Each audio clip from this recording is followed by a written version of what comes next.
अस्सलाम वालेकुम फ्रेंड्स, मैं हूं मोहम्मद उस्मान। आप देख रहे हैं general knowledge and universal facts. आज की इस वीडियो के अंदर मैं आपको बताने जा रहा हूं, बल्कि बताने नहीं जा रहा, खुशखबरी देने जा रहा हूं कि ईद उल अज़हा के जो ज़िल-हज का चाँद है वो नज़र आ चुका है।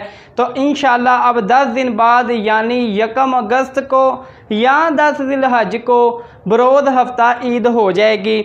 ये वीडियो मैं पहले भी बना सकता था, लेकिन मैंने इसलिए नहीं थी बनाई कि उस वक्त तक ये सब प्रिडिक्शंस थी, यानी क्यास राइयाँ थी कि इस दिन ईद होगी, जुमेरात को होगी, जुम्मे को होगी, हफ्ते को होगी, इतवार को होगी, तो कोई पक्का कंफर्म नहीं था। तो इसलिए मैंने कहा कि जब चाँद नज़र आ जाए तभी ये वीडियो बनाऊं और अपलोड करूं। अब मैं आपको एक बात बताता चलूं कि पाकिस्तान की अभी टेक्नोलॉजी इतनी फास्ट नहीं है, इतनी ऑथेंटिक एक्यूरेट नहीं है कि उसके ऊपर बेस करते हुए हम कह दें कि इस दिन ही ईद होगी, इस दिन ही, इस वाले दिन ही, मतलब हफ्ते को या जुम्मे को ईद होगी। तो इसलिए हम टेक्नोलॉजी का सहारा लेते हैं, लेकिन उससे पहले हमें इस्लाम को देखना चाहिए, क्योंकि हमारा मज़हब दीन इस्लाम है। तो हमें उससे ही अपनी रोशनी, सरगर्मी, जो भी है अमल है, उससे ही हासिल करना चाहिए।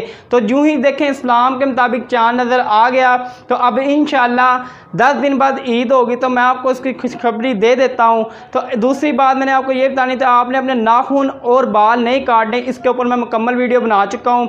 आई बटन के अंदर मैंने लिंक दे दिया, आप उसको भी देख सकते हैं। क्योंकि आप अगर नाखून नहीं काटते तो ये मुस्तहब अमल है, आपको इसका बहुत ज़्यादा सवाब होगा, नहीं करते तो कोई गुनाह नहीं है। दूसरी बात, इस तरह की मैं वीडियो बनाता जाता हूँ, तो अगर आप मेरे चैनल पर न्यू हैं तो मेरे चैनल को सब्सक्राइब कर दें, बेल आइकन को प्रेस कर दें, सेलेक्ट ऑल नोटिफिकेशन कर लें। तब तक के लिए